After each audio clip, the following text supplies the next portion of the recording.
So, that's the second time I tried to do that. So, we're actually doing the green screen format, alright? This time, because Markeith said I wasn't that passionate in the first video. Well, you know what, Markeith? I'm gonna show you how passionate I can be with these posters. So, why not do one of the greatest superhero movie franchises of all time, the DCU. This is a part 2 where I went over the other DC movies, the one pre-DCEU, so make sure to check that video out. And let's cut the bullshit. Let's just get straight right into it, alright? But first... Not sponsored, by the way. It's not even... It's only 12:30. Alright, first up, we got Man of Steel. Alright. So, this seems so miserable. And yes, the movie is miserable. Basically, Zack Snyder made this charismatic superhero into some evil demigod, which is, I think Zack Snyder is the sole reason why we keep seeing evil Superman now, is because of this fucking movie. And this poster just really pisses me off. It's Superman in handcuffs from the military. Ooh, from the U.S. military, so scary. And there's like a beacon, there's like a lens flare in the background. First off, just the suit in general is so muted with colors. Like, this isn't Superman. This is like Injustice Superman. It's just kind of lazy. It's just like, okay, so Superman's in trouble. Okay, so I get that from the poster, but like, it's just so simple and so boring to look at. It looks like I'm watching fucking paint dry from a wall. It sucks. It sucks so bad. So the second one is a little better. It's Superman flying, but he's still looking miserable as fuck, which I guess he is in the movie. He's probably flying away because the U.S. think he's a fucking terrorist for causing like 9/11s in like a single hour fighting Zod. This is like, Superman is flying. Why am I bored looking at this? I don't know what you would call those. The blur down below, it just looks like he's being sucked in instead of flying forward. This is not good. Bleh, out of 5. Okay, all right. Oh fuck. Oh, this movie. It's the Superman Batman logo, which is a dope logo, by the way. You can say whatever you want about the movie. It's a dope fucking logo with the Superman symbol and the Batman symbol kind of combined together. That's sweet. That's freaking awesome to look at. But we just got the generic, like, he's looking at him. The other 2 posters had lens flares. We also have a lens flare here. Jesus Christ. Again, muted colors. Superman should be the one kind of looking charismatic, kind of hopeful, and then Batman should be the dark and gloomy one or whatever. The Batman suit is cool. Superman suit, I still have my problems with. This one kind of looks like a callback to a Jim Lee art where it's Superman looking out from the Daily Bugle and Batman looking out from Gotham City. Here's the reference right over here. Yeah, no, this looks kind of like, it's plain. It's boring. I'm bored. 2 because of the symbol, because the symbol is legitimately dope. But 2. There hasn't been one hit. There has not been one hit. The Suicide Squad. Okay, so you know how in my previous video I was complaining about like how Superman doesn't have a lot of color and stuff like that, and how a lot of the DC posters don't have a lot of color. This is too much. This is like Hot Topic. I know, Hot Topic vomited over Suicide Squad, but it's true. It looks like a tie-dye fucking disaster. This is just so, like, I kind of like the art behind the actors. Like, if these were like drawn, like the actors were like drawn, it'd be kind of cool, but it just looks so awkward that they're just kind of shoehorned in, like photoshopped in. And the Suicide Squad logo is alright. The background just like, it's just so, it's too much. It's like overwhelming my senses. Like, I feel like I might be colorblind because I can't tell what the fuck colors they chose for this shit. The bottom looks kind of cool, but like the photoshopped actors, I mean, that just looks, yeah, I'm feeling a 1. Oh, we got improvement. We got color on a DC poster. This celebration, hallelujah. All right, so I like this Wonder Woman poster because like her outfit has a lot of color on it. It's a little oversaturated, but you know what? I've been begging and begging for some fucking color in these posters that, you know what? I'm going to take what I can get. Okay, this is the right amount of saturation. Whereas, because this is so simple, it's just Wonder Woman. You know, this is the first kind of serious Wonder Woman we've ever gotten It's her using her iconic bracelets to block bullets and stuff like that. It's something out of all these posters that actually looks kind of cool. The background looks pretty decent. It's reminiscent of World War One and stuff like that, where the movie takes place. Yeah, I like this. Gal Gadot, cool pose and everything. And you can see the lasso. Like, every iconic thing about Wonder Woman is kind of in this poster. So, that being said, it's just kind of a generic pose. So, 3. I'll give it a 3. Justice League. At least this is the Joss Whedon one.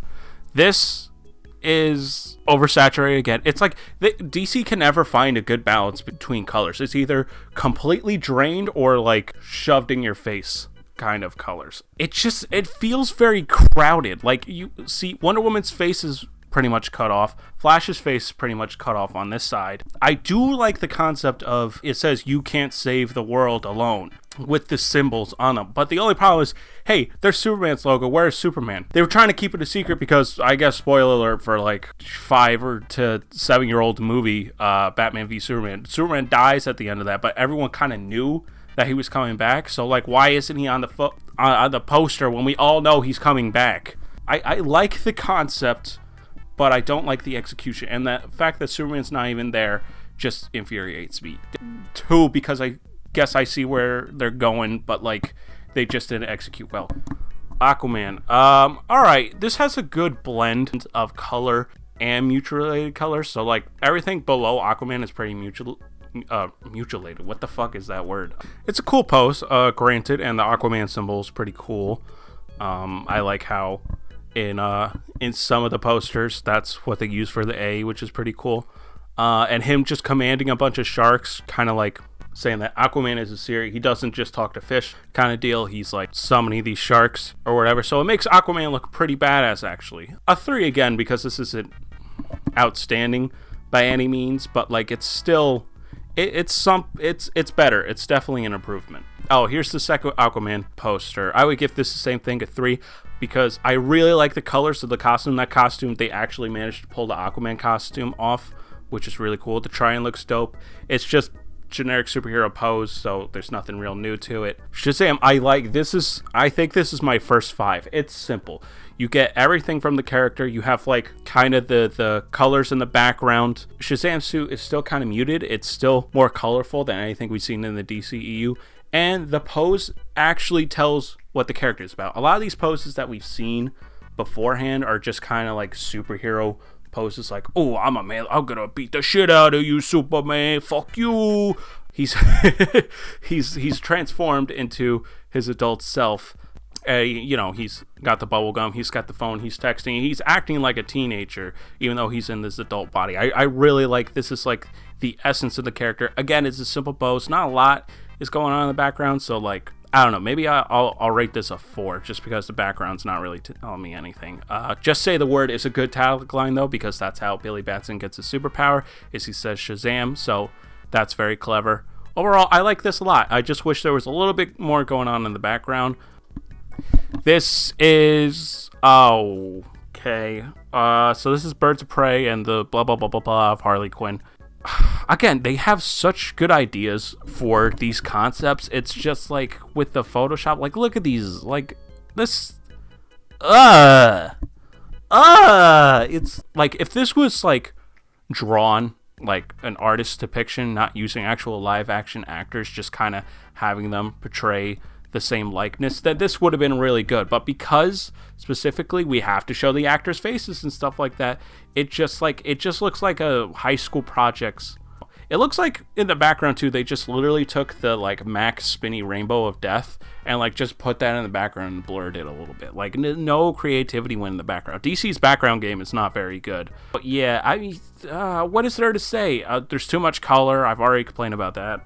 The Photoshop is really bad. Like look at the very edge, I think on the left from where I'm looking at, that angel or whatever, she's just like poking through her hair. Like where did her legs go? Did they just get cut off? Like there's no indication that her legs are coming from Harley Quinn's hair. It's just like they're just completely removed. I don't know. Yeah, good concept, but again, poor execution. 2 out of 10. all right, I see where they're going with the 80s colors references, very saturated. It definitely looks like an 80s background, but like, what are... I guess it's spelling out the W, I'm assuming. I don't know. Am I fucking colorblind? I don't know. I think the DCEU posters are making me goddamn colorblind. And it's just Wonder Woman standing there with her golden armor, which is cool because it's like, hey, look, this armor is going to be in it. Again, the colors are just too much for me, but it's not bad by any means necessary. Whatever. 3, I guess. I don't know. I don't. A lot of these. This is like. The DCU is the problem with modern posters. It's just like all of these posters I don't get any like feeling out of. The only closest thing was Shazam because it's portraying the character correctly. But besides that, I mean, I don't feel anything. Speaking of not feeling anything, Zack Snyder's Justice League. Zack Snyder sure knows how to like drain the color out of posters, or at least the people who make posters for him. This just is boring. It's, Justice League, but it's in black and white. What, is the poster 4x3 too, Zack Snyder, you fucking idiot? I like the lineup. See, if this was the lineup in the original poster, the Joss Whedon one, but with color and stuff like that, then it would pass by as a 3 because at least it has something going on for it. But, like, this poster just emphasizes Zack Snyder's, like, hipster qualities, I guess I should say. It's just like, oh, look, it's in black and white. You haven't seen a superhero in black and white before. Yeah, it's called fucking Sin City, idiot. I have no feeling for this. This is like the color is devoid of all feeling because there is no color. Therefore, I have no feeling in this. This just kind of... And why is Batman in the middle? Superman should always be leading the Justice League. I don't understand.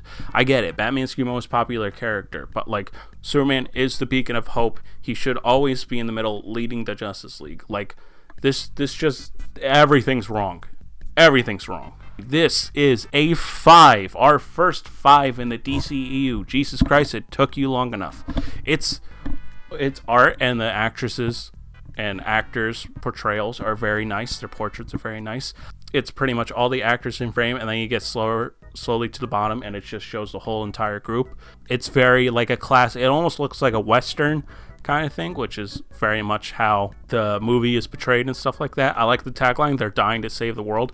They're the Suicide Squad. If they don't save the world, they die, basically, and a lot of people die in this movie. And you got your main characters, you got your Harley Quinn, you got your Bloodsport and Peacemaker, you got Rick Flag there, Polka Dot Man. It's a like, this is college room dorm worthy. This is kind of like, it's technically white, but it's very kind of like yellowed and brown, showing that it's kind of got some wear and tear to it, just like how the movie is. It's a little rough around the edges. This is perfect. This is great. And I love like the little silhouettes, like one of the guys is falling from Harley Quinn's rocket launcher. There's just so much detail, but it looks like it doesn't have a lot of detail, but it just has so much detail within it. You got the other dude on the left hand on King Shark's arm shooting up. Like, this is great. And amazingly enough, even though it's a dark movie, it still can have color, and the color is great. I really like it. And just to emphasize how you can still have main actors on your poster, like not drawn, and still have it be good. I love this concept. You see how the actors are formating a star, and the star is in the background? It's basically, if you think about it, is spoiling the movie. It's Starro. They're in the formation of Starro, and the star is in the background. Like, it's spelling it out for you, basically. I mean, you wouldn't know that just looking at the poster, but after you watch the movie and you look at this, you're like, wow, that actually has a significant amount of detail. The only thing is the fire in the back is just kind of weirdly photoshopped, but it's still cool. I like it a lot. I'll give it a pass. It just looks cool, and there's so much color coming from it, and the right amount of color. I feel like I'm not colorblind anymore. I feel like I can see light. This is great. All right, now we're on to our final 2, which are the 2 Batman posters. One of them I like, one of them is all right. It's not telling me a whole bunch, but it's telling me out of all the Batman posters, this one's kind of the more dreary. I'm getting a detective noir type feeling from this, just from the blacks, and the red in the background is a callback to the Batman the Animated Series background, so that's kind of fan servicey, but like there are a lot of reds used in the trailer from what I've seen. And you don't see in detail the Batman costume because it's supposed to look kind of bad. So this is just kind of, I kind of view this as I'm the point of view in the poster. Like, I'm looking at Batman right now, and he's just a dark shape. Like, that's terrifying. That's really cool. The rain effects are really cool. The Batman logo is awesome. It's fantastic. I mean, it's so minimum, but like, I mean, it's kind of like going back to the Tim Burton Batman poster, where like each Batman iteration, it kind of has their own kind of logo that they bring to it, and like their own kind of style. The Tim Burton, once you see that Batman logo, you know it's Tim Burton. Once you see the Dark Knight Batman logo, you know it's the Dark Knight Batman. And I feel like this is going to be the same thing, because the backstory behind the bat symbol in this Batman is that it's actually made out of the gun that killed Bruce Wayne's parents. So that's a cool detail. See, now this, it's photoshopped. It's not bad. I like how the Riddler symbol is basically like a sniper target, or however you want to call it, on Bruce Wayne's face. That's pretty cool. Just kind of showing the main cast and everything. And I kind of like the tagline, "Unmask the Truth," because it's kind of a double thing where it's like, unmask the truth. That can be the Riddler, like, who is Batman kind of question, but it's also referring to Batman as in like, what's his identity kind of thing. Unmasking, Batman has a mask on, stuff like that. This actually gives me Christopher Nolan vibes. Like, the color scheme is kind of Christopher Nolan-esque. I get it suffers from here are the actors kind of thing, but it's not bad. It's a decent poster. There's nothing hugely offensive about it. You got the city in the background. That's cool. The fire kind of drawing your eye toward the middle section with Penguin. This is a good one. It's decent. I'll give it a 4. It's pretty good. I like this one. I like this one because the Joker is a very animated character. This is a perfect blend of unsaturated and saturated coloring, where the background is very realistic. It's very muddy, wet. Gotham is disgusting, but you have in the middle Joaquin Phoenix's Joker, all colorful, just kind of ignoring the misery around him. This is a great poster. I like it a lot. The movie's great. It portrays what the movie's all about as well. 5 out of 5. It's really freaking good. All right, so that does it for the DCEU posters, and that does it for DC posters. Unless if I missed one, comment down below. I didn't do TV shows, so maybe I'll do that. I don't know, but like, I'm going through every single superhero movie poster. So next up is Marvel, and that's going to be a big one because we got our pre-MCU and then we got our post-MCU. So I'll probably break that video into 3 or 4 parts, because I'm going to go through like phase 1, phase 2 in one video, or maybe just phase 1 in one video. I don't know yet. And then all the other Marvel posters from the very beginning. So the Marvel one's going to be a chunky one. But right now, DC is done. We're over with it so far. And my overall thoughts on the DC posters. There's a lot more meh than there are like, wow, this is great. I mean, the great ones are great. They're very impactful. All these 5 out of 5s are impactful in some shape and way. But you also have your really, really terrible ones. And then you also have your this is a movie poster kind of thing. So DC's kind of all over the place. But yeah, so that's it for this video. Make sure to subscribe to the Sinister Sheep channel, my channel. And then make sure to subscribe to my other channel, Black Hudson Productions, where me and Mark Keith Black, we create our own podcast called We Didn't Ask for This, where we just talk about random shit. And also, we do skits and stuff like that. And then we have another podcast on the same channel called Anime on the Rocks, where me and Peter just talk about anime while we're drinking. As you can see, there's a common thing in my videos. And then make sure to subscribe to my boy Siku Senpai. He does anime reactions and stuff like that. Great channel. Make sure to check him out. And check out Peter's channel, Offline Studios, where he does some video essays and commentary on video games and stuff like that. So that's it for this video. Make sure to comment, like, and subscribe, and share to all your friends. Thank you guys so much for sticking with me. I know I don't upload very frequently, but when I do, I try to put as much passion into my projects. That's why it takes so long for me to upload. But I just want to say thank you for the people who are here for me and the people who are supporting me. So thanks, guys. Tune in for the next video where we go over the Marvel posters and see how good they are. All right, thanks, guys.